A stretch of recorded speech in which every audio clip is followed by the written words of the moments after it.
bagaimana cara kita memberikan efek suara pada capcut ya. Kita buka capcut, kemudian kita klik video yang akan kita rubah musiknya atau kita ganti. Kemudian kita klik di itu, kemudian kita pilih ekstrak audio. Nah, setelah kita pilih ekstrak audio, ya, kita tunggu. Audio akan ekstrak, kita pilih hapus audionya. Ya, kita klik di bawahnya itu, kita pilih hapus. Kemudian kita pilih efek.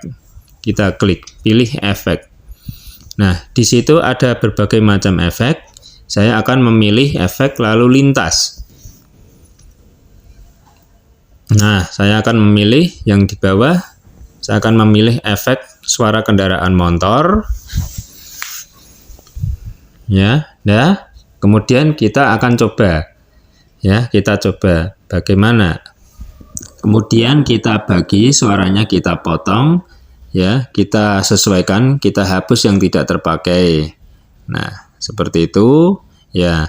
Jadi sekarang kita cek hasilnya. Agar suaranya lebih kencang, maka kita klik volume, kemudian kita, ya, kita tingkatkan. Nah, itu ke 1000.